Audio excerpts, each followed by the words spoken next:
Ready. Play. One more opportunity for Pegula to finish the job.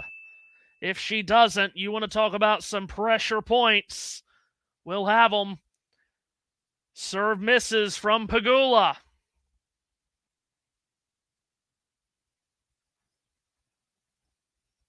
Second serve, toss up, serve down. Swiatek makes the return with the forehand. Pegula's there. Backhand, cross court, wide! It misses from Swiatek! And you have just witnessed the biggest moment in Jessica Pegula's tennis life.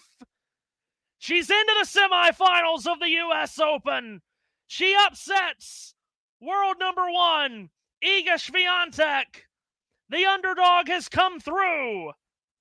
And Jessica Pegula will fly the stars and stripes into a semifinal battle with Karolina Muchova tomorrow night. And hello, welcome back. What a result this was. Look who's joined us. Hello, how are you? Good, how are you, Matthew? Very good. Well, I don't want to waste any time. What did you think about this result? What a result it was for Jessica Pegula. Yeah, what a result indeed. I mean, we knew with the summer that she had coming in, winning in Canada, getting to the finals of Cincy, and just the confidence that she has in her game this time around. Struggled with a couple of injuries earlier in the year. Obviously, we know she's beaten Iga Swiatek before, 3 times before this, including twice last year. So she had the belief that she could do it. 7th time in a major quarterfinal, and boy, did she execute her game plan. I mean, right from ball one. I mean, just the ball striking was just phenomenal from the baseline, but also the way she was attacking Iga's second serve, the way her forehand stood up in baseline rallies, the amount of shots she was hitting down the middle, I thought, to open up the angles as well. Definitely go hard at the Iga forehand. With that extreme grip, it's tough for Iga to control. I thought the court was a little too fast for Iga. I was kind of debating about the conditions coming in. I thought if they played at night, it would help Iga a little bit more, especially with these lighter balls, but also just court maybe a little bit cooler, slower conditions. But that wasn't to be. I mean, Pegula was just on it, and I thought she served really well as well. Just her average pace of her first serve, I don't remember it being this big 12 months ago. So it was a really incredible performance from her. Iga will be disappointed with a few things, especially in the second set when she managed to get the break back, and she had some chances to hold for 4-3, but it was a completely outstanding performance. The tweet that John just put up, I was asking about that earlier. About when's the last time have there been two Americans in the semifinals of the same men and women's slam event? Apparently, 2003. Yeah. At the U.S. Open, Capriati, Davenport, Roddick, Agassi. So obviously, 2 decades. It happens here.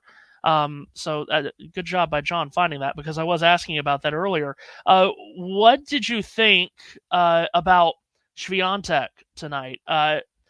Obviously frustrated from the very beginning, it felt, but she has this way of just getting into her robot mode, as so many people like to call it, and not making any mistakes. She never got there tonight.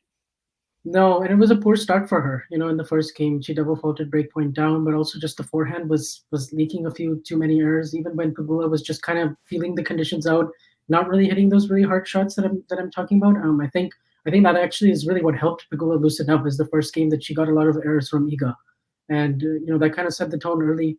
And she goes up double break as well, double faulted again. I mean, she had like 7 unforced errors in the first 2 games, and so that was very much unlike her. But I thought after the first set, I thought, when she left the court, that she would kind of reset, and to some extent she did.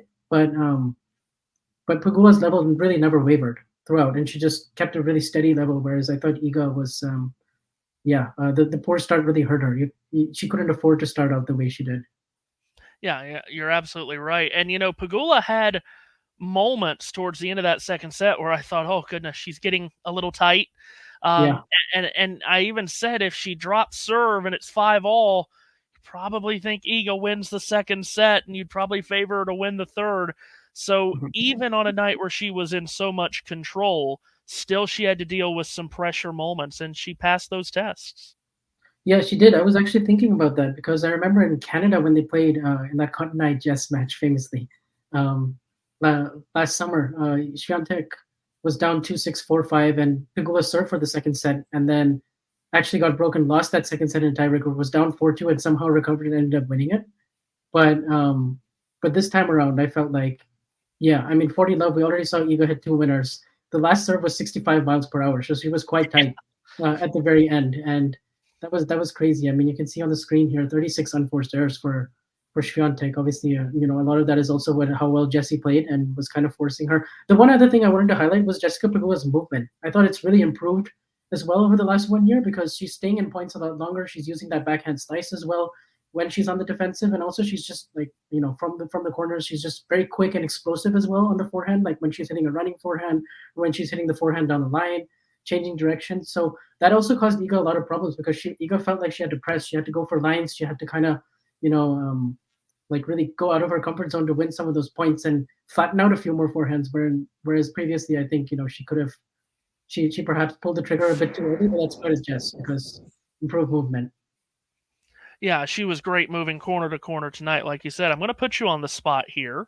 Pegula Mukova, Navarro Sabalenka.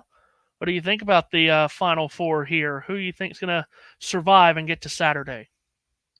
Yeah, so I'm really excited about the Pegula and Muchova match. They've only played once before this, and that was in Cincinnati, and that was already 3 sets. And Muchova, I mean, for her sixth tournament back, she's looking fantastic. She had a little bit of a kind of injury concern thing in the second set today. I'm really hoping that's nothing. I'm gonna pretend like it wasn't much and it was just kind of an in the moment thing. But assuming that's the case, it's gonna be a really tight battle. I think that semifinal could go right down to the wire between those two. Especially with like just how well Muchova has been saving break points. She's been coming forward, serving and volleying as well. So it's a completely different player to anyone that Pegula has faced so far. She's not going to get a ton of rhythm. So I'm very curious how that comes through. And usually after a big win like this, Pegula's kind of an understated person. She's very mature, very kind of level-headed. So I think she will kind of be able to realize, okay, the job isn't done yet. I'm gonna try to go out, and it's a quick turnaround already for the next semifinal, no day off. But I make Pegula a very slight favorite over Muchova tomorrow with just the level that I've seen today, the amount of confidence she'll get with this result and the win in Cincinnati. Yeah, absolutely. It's going to be a fabulous match. The other semifinal, too, is going to be the first one, Navarro and Sabalenka. Can't wait for that. This was very enjoyable. Big congratulations to Jessica Pegula. Moment of her life to finally make a Slam semifinals. If you enjoyed this video, make sure you hit that like button. Don't forget to subscribe and click that notification bell so you don't miss out on all things tennis.